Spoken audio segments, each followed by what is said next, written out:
اعوذ باللہ من الشیطان الرجیم بسم اللہ الرحمن الرحیم وَإِمَّا تُعْرِضَنَّ عَنْهُمُ ابْتِغَاءَ رَحْمَةٍ مِّن رَّبِّكَ تَرْجُوهَا فَقُل لَّهُمْ قَوْلًا مَّيْسُورًا وَلَا تَجْعَلْ يَدَكَ مَغْلُولَةً إِلَىٰ عُنُقِكَ وَلَا تَبْسُطْهَا كُلَّ الْبَسْطِ فَتَقْعُدَ مَلُومًا مَّحْسُورًا إِنَّ رَبَّكَ يَبْسُطُ الرِّزْقَ لِمَن يَشَاءُ وَيَقْدِرُ إِنَّهُ كَانَ بِعِبَادِهِ خَبِيرًا بَصِيرًا۔ اور اگر کبھی تمہیں ان رشتہ داروں، مسکینوں اور مسافروں سے اس لیے منہ پھیرنا پڑے کہ تمہیں اللہ کی متوقع رحمت کا انتظار ہو، تو ایسے میں ان کے ساتھ نرمی سے بات کر لیا کرو، اور نہ تو ایسے کنجوس بنو کہ اپنے ہاتھ کو گردن سے باندھ کر رکھو، اور نہ ایسے فضول خرچ کہ ہاتھ کو بالکل ہی کھلا چھوڑ دو، جس کے نتیجے میں تمہیں قابل ملامت اور قلاش ہو کر بیٹھنا پڑ جائے۔ حقیقت یہ ہے کہ تمہارا رب جس کے لیے چاہتا ہے رزق میں وسعت عطا فرما دیتا ہے، اور جس کے لیے چاہتا ہے تنگی پیدا کر دیتا ہے۔ یقین رکھو کہ وہ اپنے بندوں کے حالات سے اچھی طرح باخبر ہے، انہیں پوری طرح دیکھ رہا ہے۔ سورہ بنی اسرائیل کی 28، 29، 30 تین آیتیں آپ کے سامنے پڑھی گئی ہیں۔ پہلی آیت کریمہ میں اللہ تعالیٰ رشتہ داروں کے حقوق کو اور مسکینوں اور مسافروں کے حقوق کو ادا کرنے کے لیے اگر پاس میں پیسہ نہ ہو، کل آپ کے سامنے ذکر کیا گیا تھا کہ عزیز و اقارب، رشتہ دار، مسافرین، مستحقین لوگوں کا تمہارے مالوں میں حق ہے۔ آج اللہ تعالیٰ بیان فرما رہے ہیں کہ اگر تمہارے پاس ان لوگوں کو دینے کے لیے وقتی طور پر پیسہ نہ ہو، تمہارے پاس اگر پیسہ دینے کے لیے وقتی طور پر نہ ہو، کبھی کبھی ایسا بھی ہوتا ہے کہ آدمی پیسے مانگنے کے لیے آتا ہے، اپنی ضرورت کا اظہار کرتا ہے، لیکن آدمی کے پاس پیسے نہیں ہوتے یا چلر نہیں ہوتے، تو شریعت نے نبی کریم صلی اللہ علیہ وسلم کے ذریعے سے امت کو اس بات کی تعلیم دی ہے کہ اس کو جھڑکو مت، ڈانٹو مت، بلکہ اچھے انداز میں اس سے کچھ کہہ دو،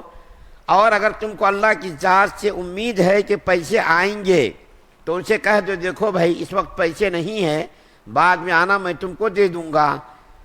اللہ تعالیٰ کی ذات سے امید ہو کہ بعد میں پیسے آنے کی امید ہو تو یہ کرے کہ جھڑکے نہ، اس کو ڈانٹے نہ،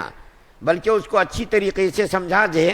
کہ دیکھو بھائی اس وقت پیسے نہیں ہیں، بعد میں آنا، میں دوں گا۔ شان نزول کے بارے میں لکھا ہے مفسرین نے کہ اللہ کا رسول صلی اللہ علیہ وسلم کے پاس کچھ لوگ آتے تھے اور دست سوال دراز کرتے تھے کہ مجھ کو پیسوں کی ضرورت ہے، تو اللہ کا رسول صلی اللہ علیہ وسلم ان سے انکار کر دیتے تھے، صرف اس لیے کہ آپ کو یہ اندیشہ ہوتا تھا کہ میں اگر ان کو پیسے دوں گا تو یہ غلط کاموں میں خرچ کرے گا، فتنہ فساد پھیلانے کا ڈر ہوتا تھا، تو اللہ کا رسول صلی اللہ علیہ وسلم اس سے منع کر دیتے تھے۔ اور دوسرا شان نزول یہ بیان کیا گیا ہے کہ اللہ کا رسول صلی اللہ علیہ وسلم کے پاس کچھ مال غنیمت کے کپڑے آئے تھے، تو آپ نے مستحقین کو اس کو تقسیم کر دیا۔ کپڑے جب ختم ہو گئے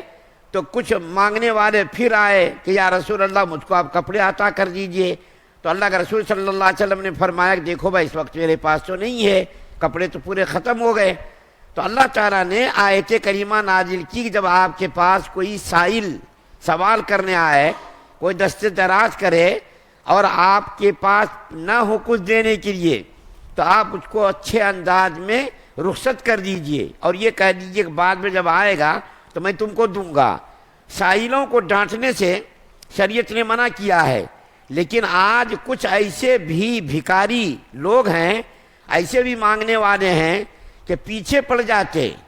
دروازوں پر جا کر کے کوئی آرام کر رہا ہے، کوئی بیمار ہے، کوئی پریشان ہے، آ کر کے جب چیخنا چلانا شروع کر دیتے تو آدمی گھر کا آدمی پریشان ہو جاتا ہے، اور کبھی کبھی غصہ بھی آ جاتا ہے۔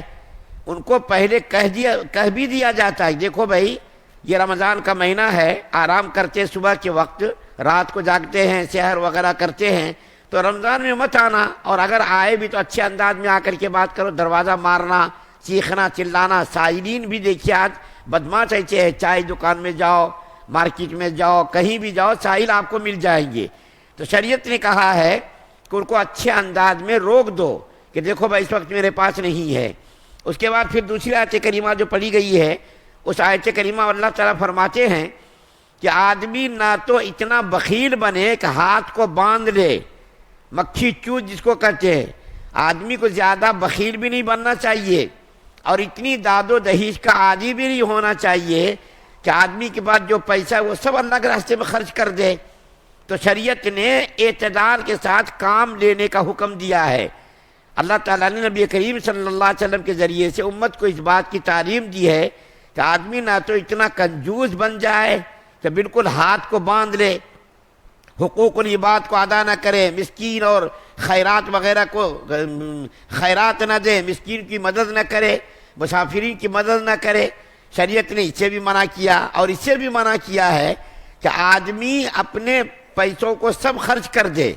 اور بعد میں قلاش ہو جائے، مفلس ہو جائے، تنگ دست ہو جائے، مجبور ہو جائے، دوسروں کے سامنے ہاتھ پھیلانے کی نوبت آ جائے، ایسا بھی موقع نہ آئے، اس سے بھی شریعت نے منع کیا ہے۔ لیکن ایک بات، ایک شرط کے ساتھ منع کیا ہے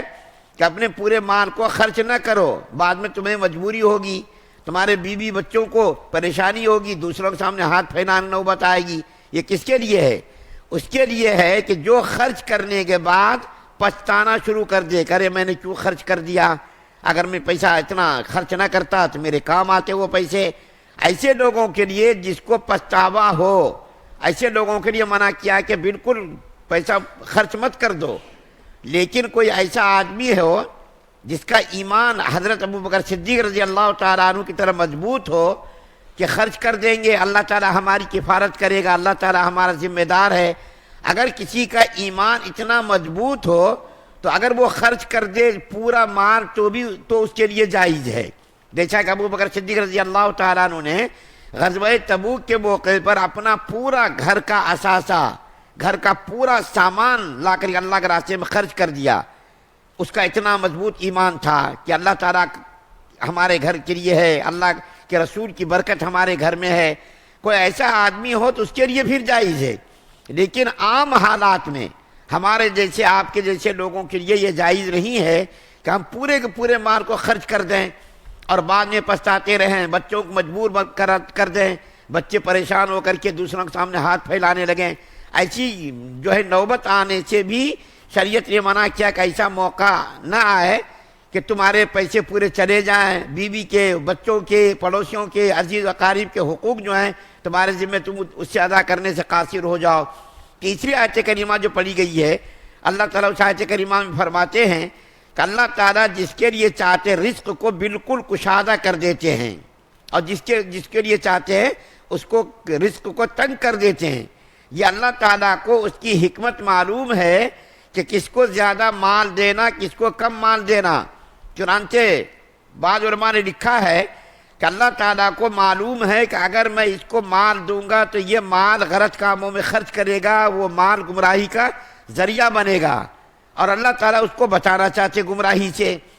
اور کسی کے بارے میں اللہ کو معلوم ہے کہ اس کو اگر مال نہیں دوں گا تو مال نہ ملنے کی وجہ سے یہ گمراہ ہو جائے گا، فقر کی وجہ سے، تنگ دستی کی وجہ سے، مجبوری کی وجہ سے یہ گمراہ ہو جائے گا، اپنا مذہب تبدیل کر دے گا۔ تو اللہ تعالیٰ کو اس بات کا علم ہے کہ کس کے لیے مال مفید ہے اور کس کے لیے مال مفید نہیں ہے۔ کسی کے حق میں مال کو اللہ نے مفید سمجھا تو اس کو مال دے دیا، کسی کے حق میں اگر اللہ نے سمجھا کہ نہیں اس کے لیے تنگ دستی، غربت ہی مفید ہے، تو اللہ تعالیٰ اس کو تنگ دست بنا دیتے ہیں۔ اللہ تعالیٰ کو سب کچھ خبر ہے، بندوں کی ہر حرکت سے، بندوں کے ہر عمل سے اللہ تعالیٰ واقف ہے، اور اللہ تعالیٰ حکمت کو جانتا ہے کس کے لیے مال دینا بہتر ہے، کس کو مال نہ دینا بہتر ہے۔ تو آدمی کی حکمت کو، مصلحت کو اللہ تعالیٰ دیکھتا ہے کہ اس کو میں اولاد دوں گا تو یہ اولاد اس کی ماں باپ کے لیے آنکھوں کا کانٹا بن جائے گی، اس کو اولاد نہیں دوں گا تو یہ گمراہ ہو جائے گا۔ دنیا کے اندر جو نظام چل رہا ہے یہ حکمت کے تحت نظام چل رہا ہے۔ ہر آدمی کو اگر اللہ تعالیٰ نے برابر کر دیا تو یہ بھی حکمت کے خلاف ہے، ہر آدمی کو اگر مجبور بنا دیا یہ بھی حکمت کے خلاف ہے۔ اللہ تعالیٰ نے نظام کائنات کو جو چلا رکھا ہے، حکمت کے ساتھ یہ نظام کائنات چل رہا ہے، اور اللہ تعالیٰ کو ہی معلوم ہے کس کے حق میں کیا بہتر ہے۔ اللہ سے دعا ہے اللہ ہم سب کو سننے زیادہ عمل کی توفیق عطا فرمائے۔ سبحان اللہ و بحمدہ، سبحانک اللہم و بحمدک، و نشہد ان لا الہ الا انت